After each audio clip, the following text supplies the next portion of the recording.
once, my ass. I'm only 4.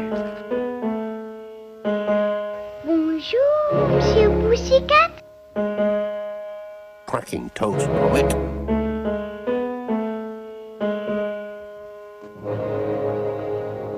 Start spreading the news. Hello, everyone, and welcome to the short podcast about short films. I am your host, and we are discussing the Academy Award for Best Animated Short.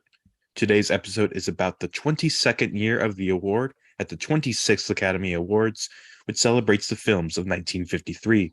Today's guest is appearing for the third time. You previously heard them discussing the Milky Way and the nominees of 1940, and before that, the Tortoise and the Hare and the nominees of 1934. Please welcome back Eoin Daly. Hello, Eoin. Hi, I'm very grateful to be back for the now third decade in a row. And a bunch of movies that, again, I never would have seen had I not either been a guest on the podcast or a Raven fan that I have become as each episode drops weekly. Yes, it's always a joy just seeing you watch each of the episodes or watch all the shorts as each episode comes out. And actually, I edited the opening question here just to ask about that. Like, as you've been watching all these, as you've been watching all the shorts, like, what are you making of the category so far? Yeah, it's actually quite funny because as I'm watching the shorts, I'm realizing that I actually have seen a lot of the Disney shorts, and it's a very I feel like I have to get into why I've seen them. I don't know if you're familiar. There was a Beauty and the Beast live action library show. Yes. Years ago. I can't remember what the name of it is. Story Time or something like that. Yeah, Story Time with Belle, I think it's called. Story Time with Belle. So this is the reason I'm realizing now why I've seen all of these shorts. I realized even more as I was watching the nominees from 1948, which I think is the episode releasing the week we record. And realizing that I'd seen the Mickey and the Seal short before, basically because of that show, which is such an odd way that I know about this category, is because of this show that aired for 2 years, 20 years ago. But I somehow have seen all of these shorts because of it. And it's made me almost want to, it brought me back to when I was younger watching this show. So it's kind of been an interesting detail as I watch all of these nominees. Yeah, that's why I love these early years. It's just it happens so much with guests. It's just they didn't think they'd know a thing going into it, but then all of a sudden it's just hey, I know this Tom and Jerry short. Hey, I know this Mickey short. It's just it's a fun little gateway into the category. It's a little sense of familiarity before you go into some shorts that are just completely unknown to the modern person. Mm-hmm. And yeah. And as we go on in this category, things are going to become a lot less familiar for all my guests, because we will lose all the Disney, we'll lose all the Tom and Jerry, and you're just stuck with NFB and Zagreb Film and all that.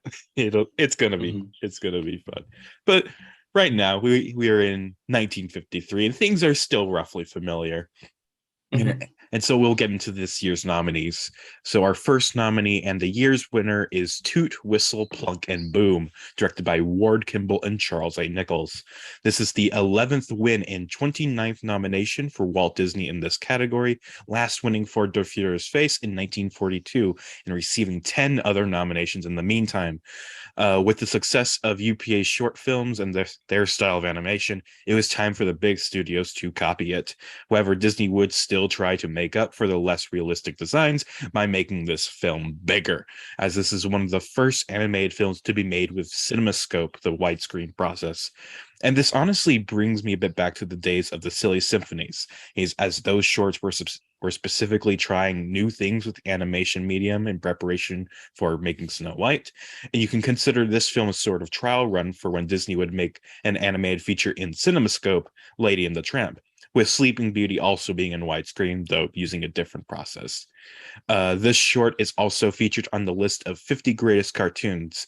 And the film features an owl teaching a class about the history of music, and that's kind of it. Oh, and start us off. What did you think of Toot, Whistle, Plunk, and Boom? Um, I I thought it was fine. I think a lot of my issues come from how wildly different each of the titular um instrumentations is told, because I feel like as it goes through the instrumentations, it sort of lessens the amount of time spent on them and the supposed history proposed by the film, by the short. And I especially noticed it from, I feel like on Toot they spent so much time on it, and then Whistle, it was just there was one change and that's what happened. So it sort of felt not equal.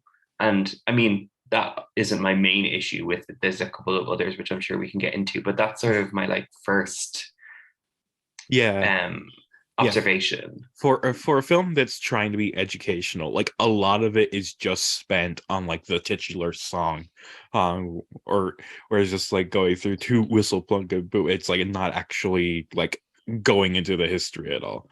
Like this makes for an interesting comparison with a short from last year, which is called "The Romance of Transportation in Canada," and that goes through the history of transportation in Canada, and that's just a very streamlined educational experience that also puts jokes in there and stuff, and that gets the job done. But this feels like it feels like it doesn't want to be educational or doesn't want to be seen as educational. Oh, but the counter side to that is that it ends up having very little to actually say or teach about any of the subjects. It just kind of rushes through and just makes it a kind of lesser experience. Yeah, it was interesting because you mentioned the animation in something like Lady and the Tramp being very present in this.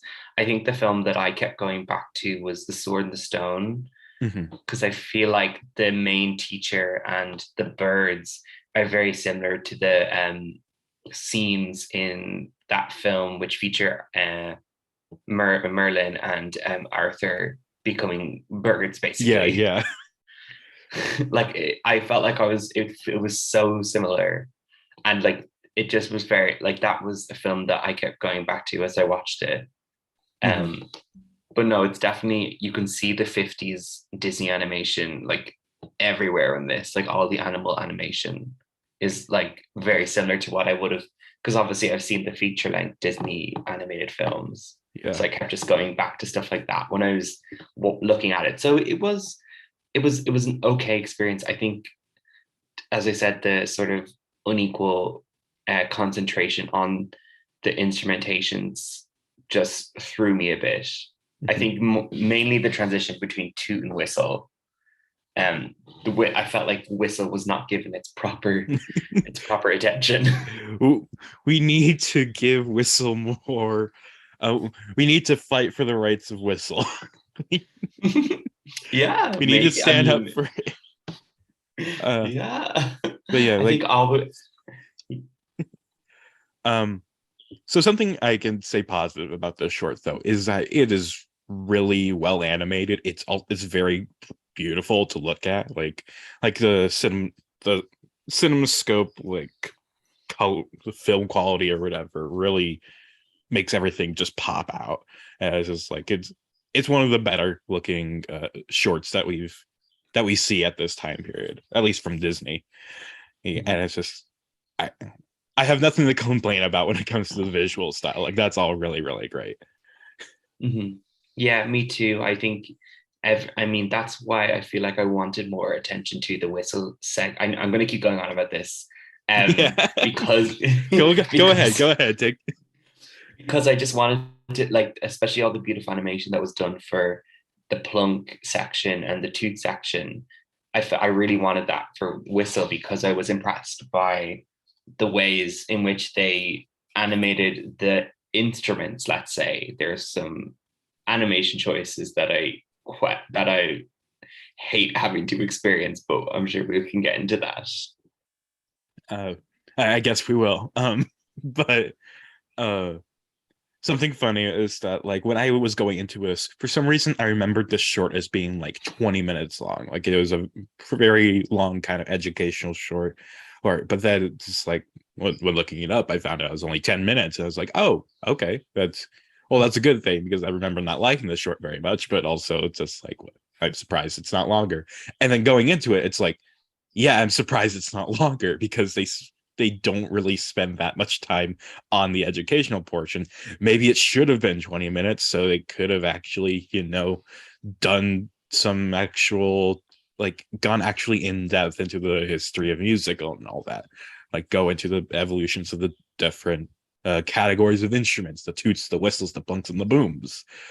But it's just as is, it's just a very kind of short. Like it's not some it's something that could have been really great, but just ends up falling flat. Yeah, no, it like I under it the like you when you have to remember that there's the bookend sort of elements too, where it's set in this class of Yeah. birds. It you forget about it because it spends. I feel like it's what it wants to do is a lot to fit into a short. Mm-hmm. I think each of the instrumentations could have had its own short and maybe been like a package set together, because it really, as the film continues on, it really like compresses where all the instruments are especially present in different cultures and different types of music. Like when it does that sort of montage of this is where all of the two whistle plunks and booms are present in all of this music, I'm like, oh cool, but like can you take time to actually explain why it's different in all the music and not the reason and not the fact that the instrumentation is present in both.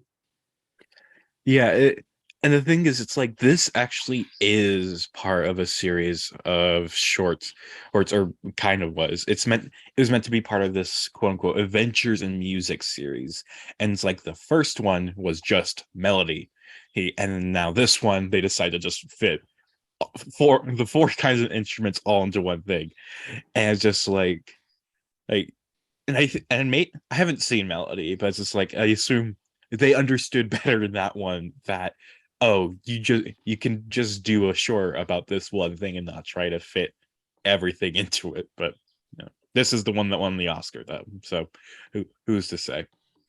Mhm. Anything else you'd like to say about this, or would you like to move on? I mean, I guess I don't really want to end the conversation on the short in a negative way, but I think the piece of animation that I was talking about was just like the stereotypical cultural animation parts, which unfortunately are present in this Oh towards the yeah, end, which yeah, watching movies from decades ago, it's always something that you come in contact with, whether it's a short or a feature length, is you're enjoying the movie and then something like blackface or something like Asian stereotypes is present and you're like, why why was this a thing? Why was this recognized as normal behavior for storytelling? yeah. It is very sudden in this too, because it's like comes at the end when they're talking about all these different musical instruments. I think it's in the plot section, and it's just Yeah, like, and then it's just like, and then when they get to the banjo, it's just all of a sudden you've got these minstrel performers, as it's like, oh, okay, mhm. and then it just quickly cuts away. It's like, why did that need to be there? What? Why is that there? And it's just Yeah, this happens I've all the time with this category, yeah, with yeah, any Oscar category or any watching films this type.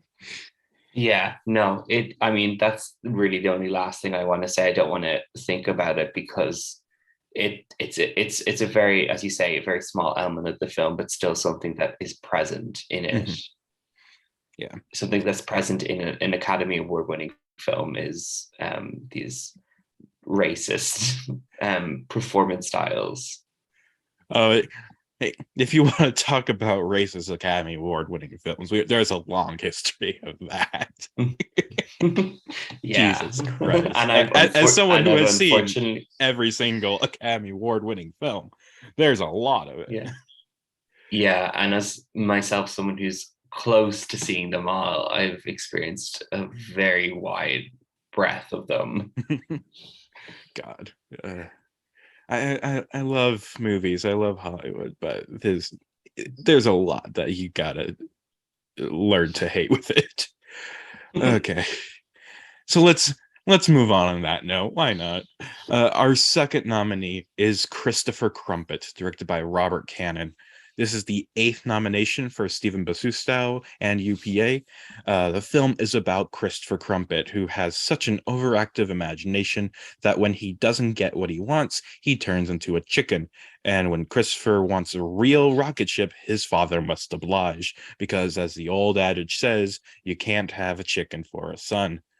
I thought this was kind of cute. Like it, I'm just gonna say up front, like the main problem with this is that I feel like it runs too long. Like it just kind of, it doesn't really go anywhere beyond the fact that the kid wants a rocket ship and the dad doesn't know how, and it just kind of stays in that space for the whole 7 minutes. It just doesn't evolve much, is what you kind of want in like a short film. You want it to keep building and building on the concept until it all just blows up and that it ends. And but that this just kind of stays very mellow. It's just the son Christopher just complaining about, I want a real rocket ship, and then he turns into a chicken and the dad's upset. And yeah, that's just kind of it. But for what it is, I thought it was cute enough. I liked it. How about you? Yeah, I feel like the cartoon succeeded in making me hate Christopher Crumpet. Um, but I can agree that I think my main issue with it is that it sort of amounts to nothing. Like nothing is gained from it.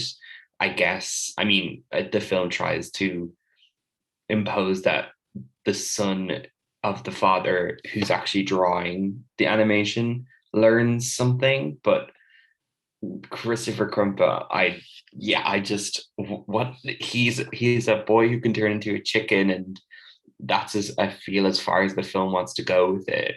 It doesn't just can is a consequence. Maybe he stays a chicken forever. I don't know. That's sort of where I'm coming from, is that I don't understand. I mean, I just don't understand the point. Yeah, yeah, like it's a good concept, I think. Like, yeah, it's just like it. Did you ever watch Animaniacs, like the original run?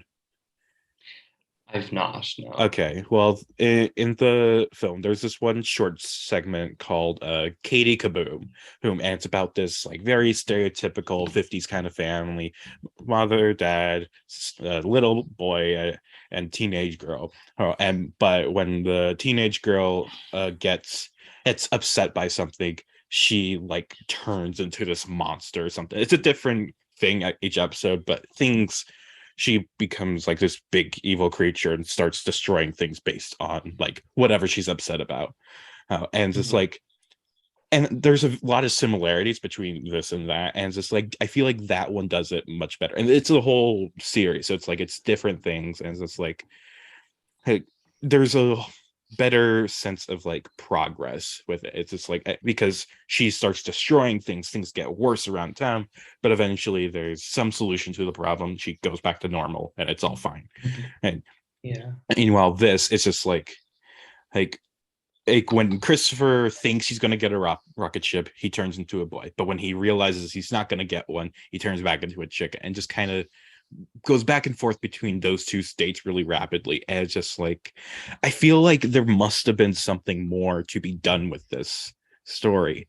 And it's like, I'm not an animator, I'm not an animation director, I don't know exactly how you should have approved this, but I feel like this is your job. You could have thought of something better, something Mm. more engaging. Yeah, you talking about that short from Animaniacs just reminds me of Turning Red from earlier this year, Oh and yeah, that would and be a better obviously touchstone. And I mean, I love Turning Red. I mean, obviously the narrative or tale of a child turning into some animal like creature isn't anything new. But I don't I don't feel like I got in the time that was given for this film the difference between the boy and the chicken. It just sort of like even when it tries to introduce the coworker trying to bet his boss that this boy will turn into a chicken, I was like, why does this matter? Isn't this about the boy and the son? Like, why do I need to care about this coworker? Yeah, For that, like, I know it's only a minute or two, but still, I was just like, why? Why am I here? yeah, that's the only thing they do to try and kind of like spruce up the story is like bring in the fucking co-worker, bring in the boss who makes the bet that oh, this boy can turn into a chicken, but then the boy doesn't turn a chicken at the times that he wants him to. As just like it's a weird they just couldn't think of anything for this, and just like because I guess a boy turning into a chicken just isn't that big of a deal, and it's just like the dad keeps saying you can't have I can't have a chicken for his son, but it's just like why not? I feel like I feel like that could have been its own short, like a man who has a chicken for a son. It's just like and he like puts the chicken through school and all that. Like that could have been funny too. It's just like Mm-hmm. Yeah. Also, the fact that like the fact that you have that one little scene of him talking to the chickens, but he's talking to the wrong chicken. mhm. I'm like, oh, so this man has a relationship with chickens. Yeah, like he Why has a not bunch get? of chickens, but just one of them happens to be his son. Yeah, it made me almost think, were all these other chickens children of him and his wife? I don't like it was that could have been funny. It's just I just imagining like they each have a different like name tag or something where it just like it says which child it is and what exactly they want, but they didn't get. Mhm. Yeah, it was I like I can it's cute, I guess. I don't know. The animation didn't necessarily stand out for me this much. I mean, this category is like full of really fun animation, and I think had maybe I enjoyed the animation a bit more because I think the whole point of it being like drawn sort of I lost interest in it because I didn't like the drawings that were being created Mhm. that much really. Like I understand it's like an initial drawing, but I don't know, were the Yeah, animation a bit better, I might have enjoyed it a bit more. it's meant to be simplistic, and it's like that's kind of UPA's whole thing. Their whole thing is like limited animation and all that. Uh, but I also agree with that. I think it becomes almost too limited in this one, where it just kind of ends up a little stale and a little boring, and which is the one thing that UPA didn't want to be. It's just like, but you know, it just ends up that way. And they can't all be winners. But Yeah. yeah. Uh, do you have anything else you'd like to say about Christopher Crumpet? I guess my only other question is what happened to the mother? Like what was her thoughts on Christopher Crumpet? Like Oh maybe yeah, she there because was they a did mother in that. each there was and they did eat chicken and she gave seeds to the child because it was a chicken at the time. So I'm like, Yes. so did the boy not have like an out of body crisis? The fact that his parents are eating chicken, and what if one day when he was a chicken, they accidentally ate the child? Oh my god, like that, and just thinking like how he said before, like what if the other chicken are their other children? It's just like it. Do they just keep making unhappy children just to feed themselves? Maybe. I mean, well, I don't know. it's a short. I shouldn't be pointing out Yeah, all of these like narrative issues, but like when the animation isn't breathtaking, I notice the plot a bit more.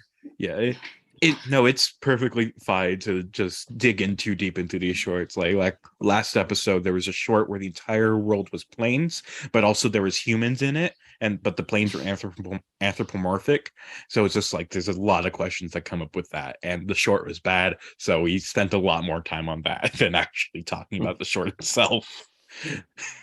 But yeah, this is a very and the thing is, it's like this world is like made up in the world of the short itself, because I'm not even sure we mentioned this part, but it's just like the whole framing device is that there's this animator or who's like trying to get his son to not want a rocket ship or whatever, and so he draws up this whole story, and so yeah, I don't know. It's a whole, it's just Christopher Crumpet. That's just what it is. Yeah, when I saw the title, I for some reason was like, is this gonna have something to do with Christopher Columbus or something like where you're like, especially looking at all these titles together, they're an odd bunch of titles. So like my like initial thoughts before watching them, I was like, what is going to happen here? But you know, Christopher Crumpet is I would not recommend someone watch it. I mean, it's only like 7 minutes long, but there's so much, like watch Turning Red, maybe. That's a better way to spend your time watching an animated movie that sort of deals with children turning into large animals, and you'll have a much better time, I can guarantee. And I just want to say that Christopher Crumpet actually got a sequel as well. Oh, It's did called it? it was called Christopher Crumpet's Playmate. Came out like a year or two later, and it's about how he has like an imaginary elephant, I guess, as and then the father starts to see the elephant, and it's just like, hey, it's, I don't know. I haven't watched it, so I don't know the whole thing. But you know, Mhm. there's a Christopher Crumpet sequel out there for anyone who wants one. But Yeah, because there's an audience clamoring for one. yeah, apparently, like this got, like the original got the Oscar nomination, and so it's just Mhm. like, hey, this must have been kind of popular. But yeah, let's move on to our third nominee, which is From A to Z, directed by Chuck Jones. This is the sixth nomination for Edward Selzer, with this short ending a 3-year drought of nominations for Warner Brothers. We talked a bit about how Warner Brothers has been kind of sidelined by the Academy, he kind of being in the consistent third place as Disney and MGM vie for the top spot.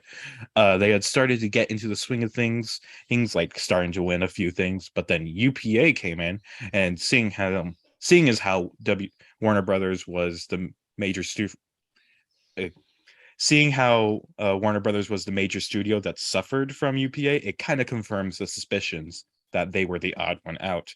However, with uh, I'm just having a hard time reading my script right now. However, with Warner Brothers in, that also makes this the first year since 1942 that doesn't have a Tom and Jerry short nominated, and the first year since 1938 without an MGM short nominated. Times sure are changing around here. Anyway, uh, the short features a child who is very, very sleepy and keeps dreaming about himself in fanciful situations. Owen, what did you think of From A to Z? Um, I thought it was okay. I like watching this and Christopher Crumpet in succession. I sort of merged the two young boy characters in my mind. I think Yeah, it was, I mean, I believe Ralph has red hair as well. Well, reddish, brownish, or I could be wrong. I don't know. I could be misremembering, but I think I sort of merged the two into my mind where I was imagining Christopher Crumpet being Ralph, or Ralph imagining himself as Christopher Crumpet. Um, yeah, it had nice animation. I will say nothing like terribly new looking in terms of my familiarity with animation of the time. But it was fine. It wasn't amazing, but it was not a waste of time, and it didn't have me questioning um eternity as the previous short had. yeah, I really just love the Chuck Jones style of animation. I love how cute little Ralph is, and it's just it's a very cute short. I didn't remember liking this short as much as when I first watched it, but at this really, I'm just going to repeat myself. It's just a very cute short about this little kid who just keeps daydreaming, and then like sure the other kids make fun of him, but it's like he just keeps doing it. It's a little cute little guy. He's, and then he imagines himself in like the whiteboard. He's like shooting all the numbers, and then he imagine himself as like a ship captain. And it's cute. It's cute. Mhm. Yeah, for some reason the short sort of gave me I don't know what the name of it is. I don't know if you're familiar with that sort of Irish um the animated short with the little girl in class, kind of the sepia Oh, toned. I know exactly what you're talking about, and that is an Oscar nominee. Yeah, it's something like best of, I don't know. uh, Give up your all sins, I think it's the name of it. uh, yeah, I think it's like give up all your sins. I'm just gonna quickly like look it up, but you can keep talking. Yeah, but for some reason it remind like the way the children reacted to Ralph and Ralph himself for some reason reminded me. I mean, I'm very familiar with that short just because I'm from Ireland, so I've seen it so many times. But it really sort of reminded me it reminded me of it because of it being set in a classroom. I mean, that Irish short is less adventurous in terms of like the adventures that Ralph goes on here, but that's sort of where my mind went when watching it. Mhm.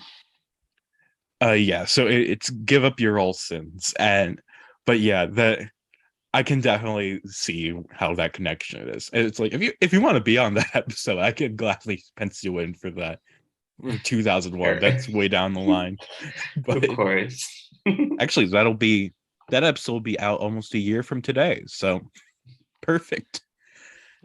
Uh, but yeah, um, back to A to Z Z Z Z. Um, yeah, this is just a good solid short. Like Chuck Jones is great, of course. He's probably one of the most famous animation directors out there. Like he's a name that people can actually name. Mhm. So it's just and this is a lesser known short of his. I think like I don't think many people know much of his that isn't like a character short. Right. So it's just like this is a interesting insight into other parts of Chuck Jones' career. Mhm. Um, anything else you have to say about this short? What was your favorite adventure that Ralph went on? Ooh, uh, I think it. I think I liked him most as the ship captain. I just like his whole like persona that he put on for it. It just really it is the cutest part of it for me. But I also did like the scene the whiteboard how it just became outlines and stuff and that that just was like a really fun sequence too. Mhm. Yeah, I think mine was also the ship captain because it sort of brought me to something like Captain Nemo in 20,000 Leagues Under the Sea. Um, for some, like it brought me back Mhm. to there. I mean, we will get into James Mason soon enough, but that's where I sort of was brought back to with that. Yeah, it's good short. But let's move Mhm. on to our fourth nominee, which is Rugged Bear, directed by Jack Hanna. This is the 30th nomination for Walt Disney in this category, and this will be the last year where Walt has two nominations in the same category. What a shame. He won't get to be competing against himself anymore. Uh, this is also the eighth nomination for Donald Duck and is joined this time by Humphrey Bear. Please do not confuse Disney's Humphrey Bear with MGM's Barney Bear. I know they are both extremely popular characters that have definitely stood the test of time, but they are two completely different characters, and I'll prove it. From their wikis, Barney Bear tends to do his tasks the wrong way, while Humphrey Bear is specifically violating the rules of the park he lives in. Barney is an idiot, Humphrey is a criminal, and after that paragraph I've just read, I bet you can't even remember which bear is actually in the short we're talking about. Uh, anyway, Rugged Bear starts with all the bears of the forest relaxing peacefully, but suddenly hunting season begins. All the bears rush into a cave, but poor Humphrey doesn't make it in time. He scatters around, dodging bullets, and runs into the home of famed hunter Donald Duck. He tries to escape, but Donald is already heading home, so Humphrey disguises himself as a bear rug while Donald goes about his day. Now, when I first watched this short, I had remembered myself not really being that entertained by it, but watching it now, this short is so funny. Like it, like it's all like every gag just comes in quick succession. It's a very animated short, like in the sense that it's like it's all moving so fast, and like it comes at you with a bunch of different stuff at once. It's just like it. This is very. It's almost exciting, like just in how much is like, because the premise of the thing is just he's pretending to be a bear rug and he has to not try his best to not reveal himself that he's actually a living bear here, but it's just like at one, like at different times he finds himself like running off to different rooms but then coming back and being as the bear rug right before Donald sits down on it, and it's just like this is a really fun short. I really enjoyed it. How about you, Owen? Yeah, I mean, obviously, this is one of many Donald Duck shorts that I've watched in connection to the podcast, not as a guest, but as a fan. And with each of them, I'm just like even more in love with Donald Duck and his wacky adventures. And this is very fun because I felt like I got to see the more comedic side of Donald Duck, because in most shorts he's usually interacting with his extended family, Mm-hmm. and you see him in a much different light whenever he's dealing with anyone from his family, whether it's his nephews, his uncle, or his girlfriend slash wife slash whatever Daisy is in connection to him in that short. But in this one, you just see him interacting with the Humphrey Bear, as you say, and yeah, each gag sort of really works for me. And every time, I mean, I knew he was going to get away with it because it would be odd. Well, actually, no, I didn't, because I feel like that the short could have easily ended with Humphrey being discovered, Yeah. because I couldn't imagine Donald actually. I could imagine a direction where it went where Donald just lets him go because he's like, oh, I can't kill. I'm Donald Duck. But he's shown to be like this big hunter. Like he has all the bears on the wall, and then of course the bear rug, or what he thought was a bear rug. Yeah. But then, yeah, like I could have imagined like there's a whole like second half of the short where it's like Donald Duck eventually figures out that Humphrey is actually a real bear and then starts trying to shoot it, but Humphrey, like, you know, he's able to get out of the way in time, and then it's like hunting season ends, and like Rez Donald's about to get him, and then it's just like, and then Donald is like has to like sheepishly like put his gun away, and then Humphrey starts being an aggressor, and then it ends with like Humphrey chasing Donald into the sunset, and that's it. Like that could have been a way to end it, but no, it's just like he just stays a rug the whole time, and it's just like I think that's a more creative way to do it. I think that works in its favor, or like because it really just goes to the extent of like everything you can do with there's a bear who's pretending to be a rug and just does it. And I didn't know that bear rugs were so multi-purpose too. like you can Yeah. use it to like open your beer bottles as like it there's a lot you could do with a bear rug apparently. Yeah, no, the film introduces a lot of ways you could use a bear and a bear rug.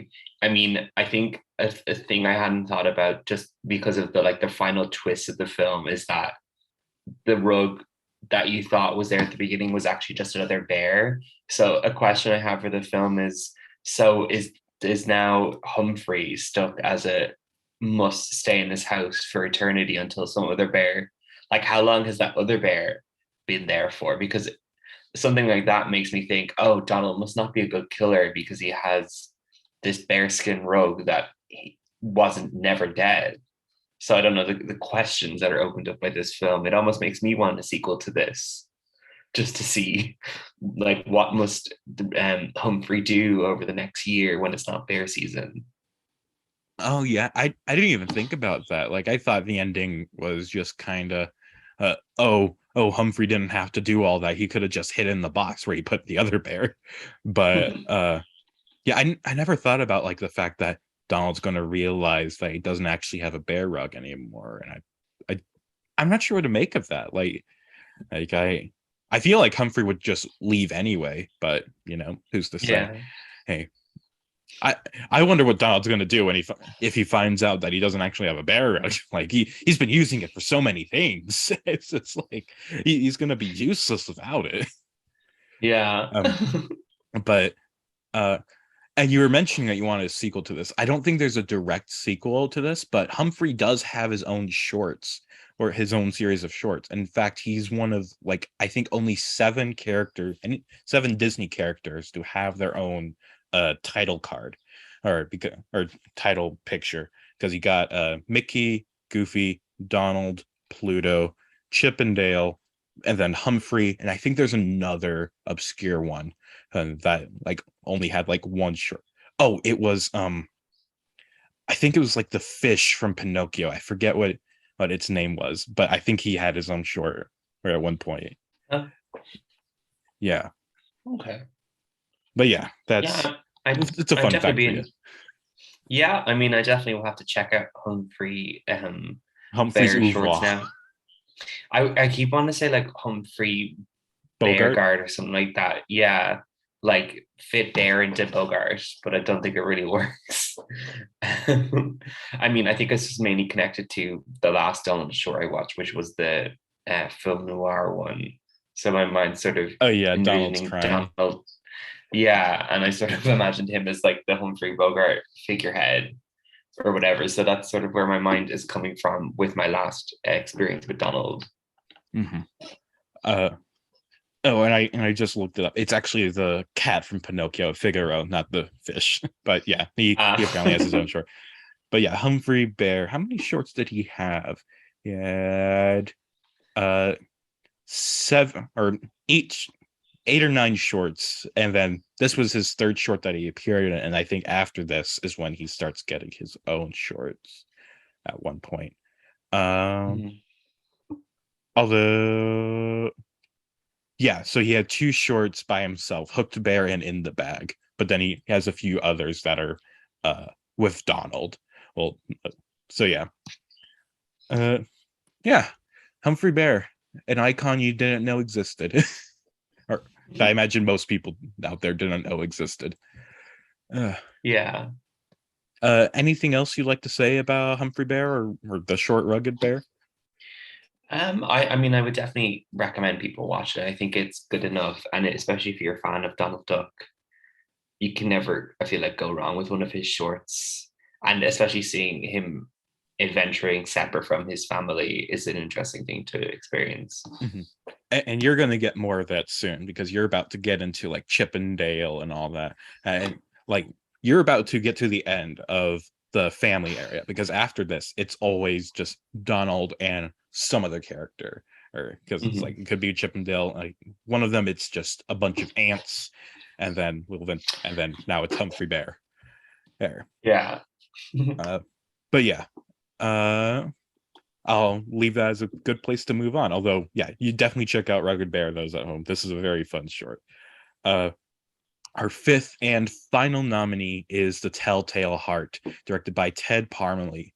This is the 9th nomination for Stephen Bosustow and UPA, and we have something very different here. This short, based on the Edgar Allan Poe story of the same name, is the first horror film nominated in this category.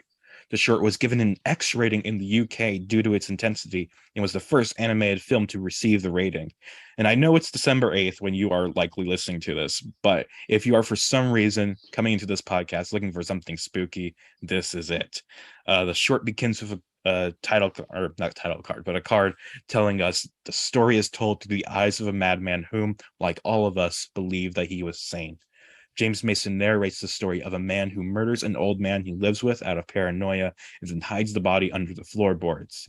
But when the police come to investigate a scream that was heard, the man begins to hear the beating of the heart. Owen, what did you think of The Telltale Heart?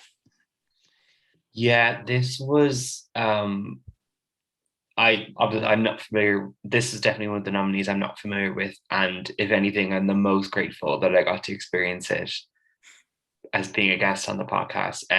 You mentioned that it's a very spooky short to watch. As we're recording, it's about 5 days before Halloween, Mhm. and it's currently very dark where I am. It's very late at night, so I thankfully it's quite a short experience, but I was just like on the edge of my seat the entire time.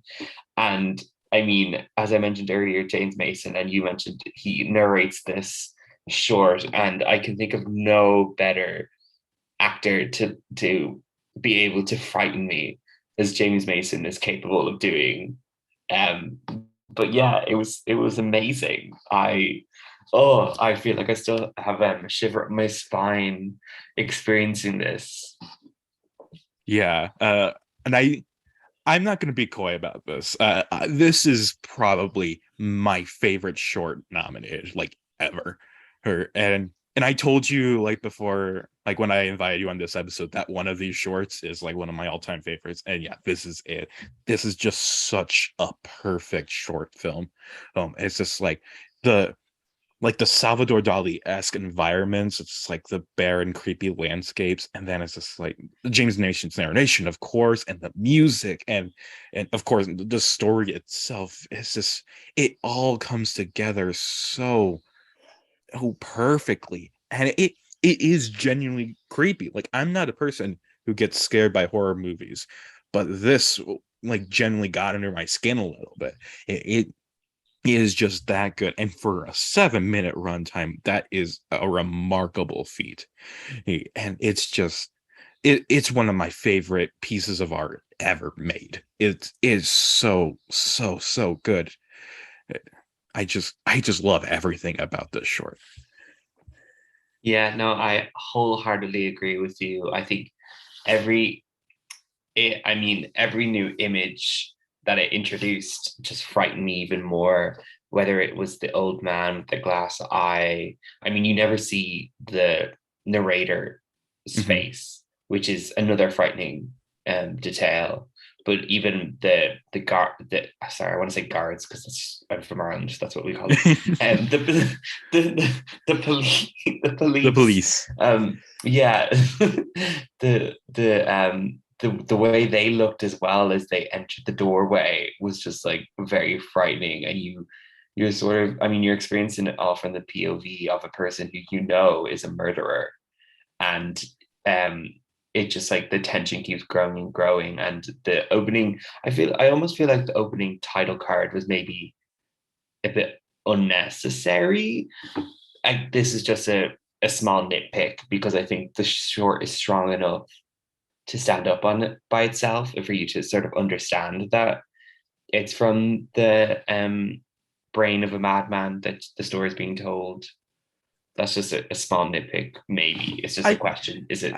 I think it's good to like set the tone of like what you're about to see. Like just a little thing is just like and like to I think the detail it's just like the eyes of a madman whom like all of us believe that he was sane, and just like to really like put put us in that shoes, like we all think we're sane, but how many of us truly are? Mm-hmm. Yeah. Oh, this is just so good. I don't even know what to say. I just want to gush about every little detail, and like every single frame of this short could be put in a museum. Like it's just all so intricately designed, right? And it's just like it's very just expressionistic and stuff. And it's just I just love Yeah, this so much. yeah. I would really love to like visit a museum art piece where every animated frame. I mean, obviously, you like everyone knows hand-drawn animation how much craft goes into it. I feel like I would visit a museum piece where the whole animation is just like all over walls, Mhm. and just me following with my eye, I think would be an amazing thing to experience. Oh yeah, that's Like like it's you walk along the phrase like one by one. And yeah, that'd be mhm. Yeah, and I feel like we're say something like the film. I mean, the history of the film is the X rating that it got in Britain, and mhm. maybe if that wasn't a thing, maybe its place in history would be a bit more open to a wider audience. But as it stands, I think it's a gorgeous animated short, and it makes total sense why it would be your favorite. I can completely understand it. It it really gives the story, like it's such a great story to it, and it's so brilliantly animated. There's no like unnecessary image. It's all important and impactful for the story it's telling. And even when it approaches its sort of very tense ending, and you're like, you know the same things that the murderer knows. It's just like it really leaves you on the edge of your seat. And the fact that it's able to keep the same momentum and forward momentum for its 7-minute running time is really impressive. Yeah, man, the way just everything creeps up. It's just like from when when the character, the narrator is like thinking about murdering the guy and just like it just waiting for the right opportunity, it just slowly creeps up, and it's like it is all constantly moving, but in that specifically, he's slow, slinky pace, and it's just like, and then once it finally happens, and then the police come in, and it's like, the body's there, and then you and the narrator hear the beating of the heart, and it's like, I think it's mimicked as like a string on some string instrument, a pluck, if we want to be technical about it.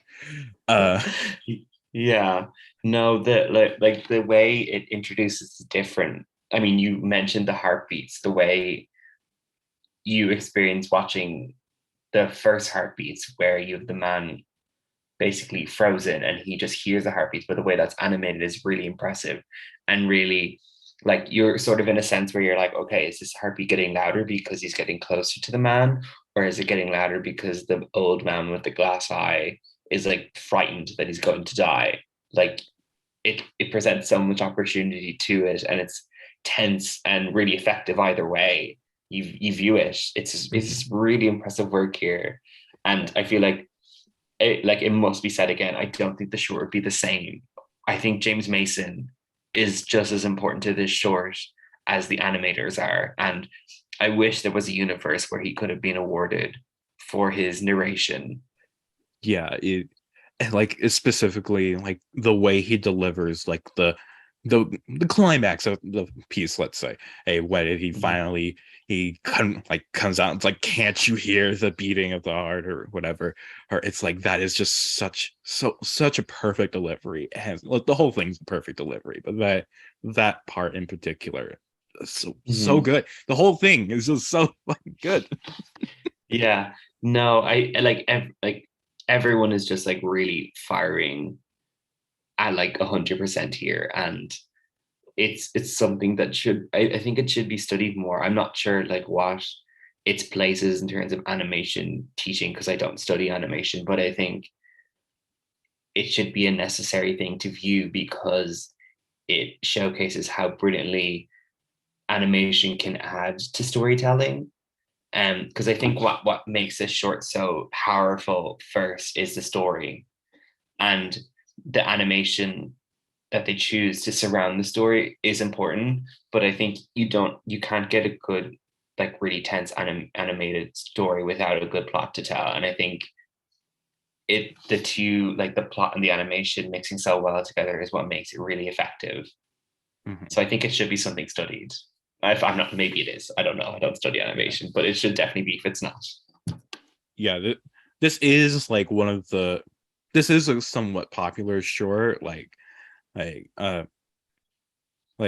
just judging by like Letterboxd popularity. I feel like this is one of the most popular animated things of this era, but it's just like, I imagine this is something that gets viewed around Halloween a lot. Like a lot of people view it for spooky season. It gets put on like watch lists or whatever, and which is, a perfect time to view it, because it's terrifying, and it's just like, and people are in the mood for Edgar Allan Poe, and so it's like this. They got this animated version of one of his most famous stories. So yeah, it people definitely, there are plenty of people out there who know about this, who have seen it, but it's like, it needs to be seen more. This needs to be like one of the most, I need everybody to see this. I need every single person to watch this short, and just so they can understand how great it is. So I can talk with more people about how great this whole thing is, because it's so good. Yeah, no, absolutely. And again, I'm very thankful for you asking me to be on this particular episode because I got to experience this short for the first time. And I feel I too will try recommend it to people, especially during this Halloween season as we record, obviously. But even future Halloween seasons, I feel like I need to recommend this to people to just experience. Yeah, it's like I I actually was thinking a lot about like, okay, who do I want to give this episode? Oh, because it's just like this is one of my favorite episodes, but it's also got Toot, Whistle, Plunk, and Boo. So it's like I need to like balance that out.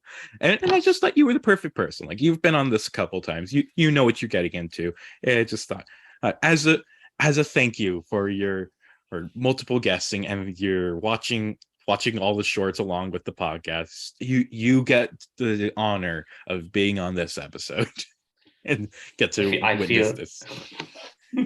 I feel very honored. I mean, I'm interested in hearing what your ranking of the films is. Like, will this be your number one? Who knows? Well, you heard me earlier. I think I think that's a good point to actually get to our rankings because we've gone through the 5 nominees and we should rank them all. But Owen, start us off with your number 5. Yeah, so my number 5 is I'm sort of doing this ranking live because I feel like I needed to talk about them before I could ever think of ranking them. But my number 5 should sort of be no surprise, is Christopher Crumpet, a very perplexing animated work, I will say. My number 5 is Toot, Whistle, Plunk, and Boom, which I feel like this could have been something good, but it just ends up very like it doesn't spend long enough on the actual educational portion, and that a lot of it is just spent on a song that isn't very good, and it's just not like it's a gorgeous short, but doesn't really do anything with itself, which is very disappointing. Number 4. My number 4 is Toot, Whistle, Plunk, and Boom. And I think what makes me outrank it above Christopher Crumpet is just my enjoyment of the animation more. While it's not necessarily the greatest narrative focused short, I think the animation makes me outrank its Christopher Crumpet as a better nominee. My number 4 is Christopher Crumpet.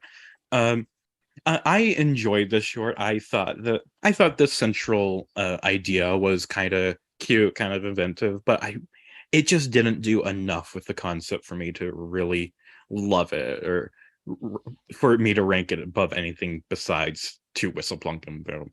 Like it should have been better than what it was. Number 3. My number 3 is From A to ZZ.